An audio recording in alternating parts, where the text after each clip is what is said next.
Hello दोस्तों, कैसे हैं आप सभी लोग। आशा है आप लोग बहुत अच्छे होंगे और अपने जीवन में काफ़ी खुश होंगे, प्रसन्न होंगे। तो दोस्तों, स्वागत है आप सभी का आपके अपने ही चैनल जिसका नाम है ज्ञान मंत्र, और जहां हम लोग करते हैं कुछ ज्ञान की बातें। प्यारे दोस्तों, आज की संपादकीय लेकर मैं प्रस्तुत हूं और आज की संपादकीय का जो टॉपिक है बहुत अच्छा टॉपिक है। आज का समय की मांग है एक साथ चुनाव। तो हमारे देश में जैसा कि हम सभी को पता है कि चुनाव जो हैं अलग अलग राज्यों में अलग अलग समय निर्धारित होते हैं, पर अलग अलग समय करने का जो परिणाम है वह यह है कि इसमें बहुत ज़्यादा खर्च हो जाता है, जिसका खामियाजा हमारी सरकार, हमारी जनता पर पड़ता है। और इसमें सुधार करने के लिए यह विचार बहुत उत्तम है कि एक साथ सारे चुनाव संपादित किए जाएं। तो आज की जो संपादकीय है वह इसी मुद्दे पर आधारित है कि पूरे देश में एक साथ चुनाव की व्यवस्था की जाए।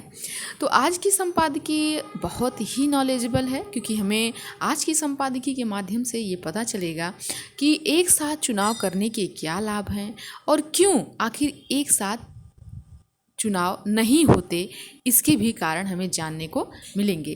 तो चलिए दोस्तों, बिना देर किए बढ़ते हैं आज की संपादकीय की ओर।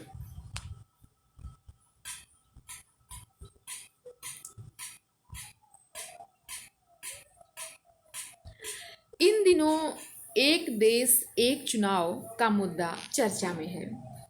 केंद्रीय विधि एवं न्याय मंत्रालय ने पूर्व राष्ट्रपति रामनाथ कोविंद की अध्यक्षता में इस पर मंथन के लिए एक उच्च स्तरीय समिति गठित कर दी है।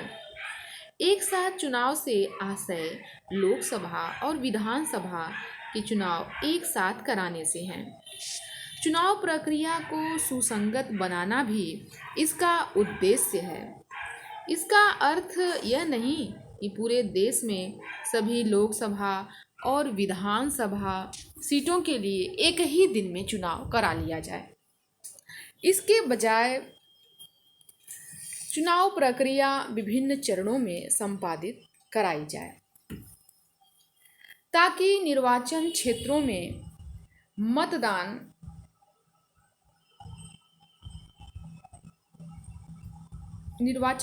में जो मतदाता हैं एक ही दिन में लोकसभा और विधानसभा के लिए मतदान कर सकें।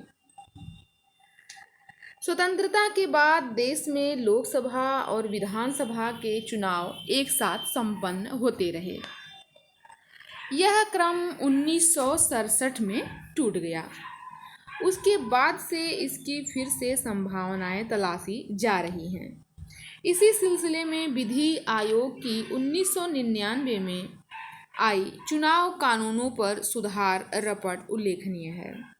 उसके अनुसार एक साथ चुनाव का क्रम टूटने का मुख्य कारण अनुच्छेद 356 का दुरुपयोग और विधानसभाओं का भंग होना रहा। तो हमें यहाँ पर कारण पता चल रहा है कि आखिर चुनाव का यह साथ चुनाव कराने का जो यह क्रम है वह क्यों टूटा, क्योंकि अनुच्छेद 356 जिसमें राष्ट्रपति शासन लागू होता है राज्यों में, उसके कारण और विधानसभाएं जो हैं उनके भंग होने के कारण, दो कारण ऐसा रहा जिसके कारण चुनाव साथ नहीं हो पाए। हालांकि अब अनुच्छेद 356 के उपयोग के आसार बहुत सीमित हो गए हैं, इसीलिए अलग अलग कराए जाने के बजाय लोकसभा और विधानसभा के चुनाव प्रत्येक 5 वर्ष में एक बार कराया जाना आदर्श होगा। कई समितियों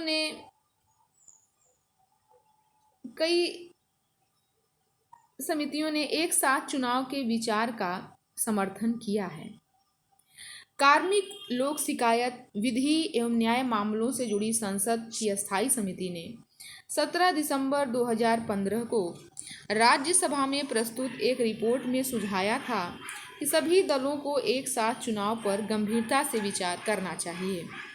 विशेष रूप से आर्थिक विकास की गति को देखते हुए यह बहुत आवश्यक है, क्योंकि बार बार चुनाव के चलते लागू होने वाली आदर्श आचार संहिता के कारण कई परियोजनाओं का काम अटक जाता है। नीति आयोग का पत्र भी यही कहता है कि विधि आयोग ने अपनी रिपोर्ट में यह सुझाव दिया है कि जिन विधानसभाओं के चुनाव लोकसभा के 6 महीने बाद होने हैं, उनके चुनाव भी लोकसभा के साथ ही करा लिए जाएं, और भले ही परिणाम 6 माह बाद उनके कार्यकाल समाप्ति पर घोषित किए जाएं। क्या एक साथ चुनाव कराना वाकई लाभदायक है? ये तो बहुत अच्छा प्रश्न है। समवेत स्वर में इसका उत्तर हाँ में ही मिलेगा। कम से कम 4 पहलू इसके फायदों की पुष्टि करते हैं। सबसे पहला तो यह कि बार बार चुनाव के कारण लागू होने वाली आदर्श आचार संहिता के चलते कई विकास परियोजनाएं गतिरोध का शिकार हो जाती हैं और कल्याणकारी कार्यक्रम भी ठहर जाते हैं। एक साथ चुनाव होने से विकास गतिविधियों पर आचार संहिता के प्रभाव को न्यून किया जा सकेगा। दूसरा लाभ चुनाव प्रक्रिया में होने वाले खर्च की लागत घटने के रूप में मिलेगा। विधि आयोग की रिपोर्ट के अनुसार लोकसभा और विधानसभा चुनाव का खर्च लगभग बराबर होता है। लोकसभा चुनाव का व्यय जहां भारत सरकार वहन करती है, वहीं विधानसभा चुनाव का खर्च संबंधित राज्य की सरकार को उठाना पड़ता है, जबकि एक साथ चुनाव से केंद्र और राज्य आधा आधा खर्च उठाकर ही चुनाव करा सकते हैं। इससे पार्टियों और प्रत्याशियों का खर्च भी व्यापक स्तर पर घटेगा। तीसरा लाभ चुनाव प्रक्रिया से जुड़ी कठिनाइयों के हल में मिलेगा। चुनाव कराना लॉजिस्टिक्स के लिहाज से बड़ी चुनौती है, जिसके लिए भारी मात्रा में संसाधन और समन्वय की आवश्यकता होती है। चुनाव आयोग को वोटिंग मशीन से लेकर मतदान कर्मियों और सुरक्षा कर्मियों की व्यवस्था करनी पड़ती है। मतदान कर्मियों में बड़ी संख्या में शिक्षकों की भूमिका होती है। उन्हें यह दायित्व मिलने से शिक्षण व्यवस्था प्रभावित होती है। अन्य विभागों का कामकाज भी प्रभावित होता है।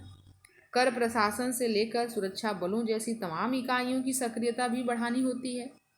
व्यापक स्तर पर संसाधन केंद्रित इस प्रक्रिया को लोकसभा और विधानसभा चुनाव में दोहराना पड़ता है। इन 3 फायदों से इतर एक साथ चुनाव का सबसे बड़ा लाभ मतदान में बढ़ोतरी के रूप में दिख सकता है। स्पेन में हुए 2 अध्ययन में यह सामने आया है कि एक साथ चुनाव और मतदाताओं की सक्रियता सहभागिता में सकारात्मक अंतर्निहित संबंध है। भारत में भी इसके प्रमाण मौजूद हैं। अभी आंध्र प्रदेश, अरुणाचल प्रदेश, उड़ीसा, सिक्किम और तेलंगाना में लोकसभा के साथ विधानसभा चुनाव का कार्यक्रम है। वर्ष 2019 में हुए चुनाव में आंध्र प्रदेश में 80.38% मतदान हुआ, जबकि अरुणाचल में 82.11%, उड़ीसा में 73.29%, सिक्किम में 81.41% और तेलंगाना में 62.44%, जबकि मतदान का राष्ट्रीय औसत 67.4% था। इस प्रकार देखें तो तेलंगाना को छोड़कर उन सभी राज्यों में मतदान का प्रतिशत राष्ट्रीय औसत से अधिक रहा, जहां लोकसभा और विधानसभा के चुनाव एक साथ कराए गए थे। एक साथ चुनाव के विरोधियों की दलील है कि ऐसा होने से राष्ट्रीय मुद्दे अधिक केंद्र में होंगे, जिसका फायदा किसी एक दल को लोकसभा और विधानसभा यानी दोनों चुनाव में मिल सकता है। इस विचार को मूर्त रूप देने की राह में अन्य कुछ चुनौतियां भी हैं। उनके बावजूद नीति आयोग और विधि आयोग का मानना है कि यह विचार अमल में लाए जाने के लिहाज से पूरी तरह व्यवहारिक है। कुछ लोगों को यह आशंका भी सता रही है कि एक साथ चुनाव संबंधी संवैधानिक प्रावधान संघीय ढांचे को कमजोर कर राज्यों की स्वायत्तता को घटाएगा। ये चिंताएं कुछ बढ़ा चढ़ाकर ही व्यक्त की जा रही हैं। भारत में मतदाताओं की प्राथमिकताएं कई अलग अलग पहलुओं से निर्धारित होती हैं।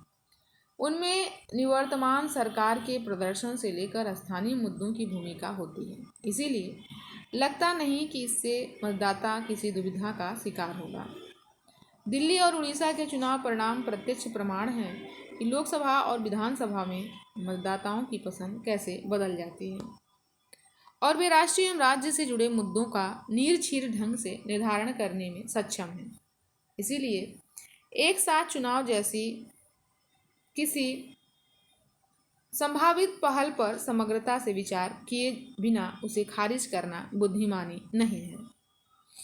तो देव राय प्रधानमंत्री की आर्थिक सलाहकार परिषद के प्रमुख और सिन्हा परिषद में ओएसडी अनुसंधान है।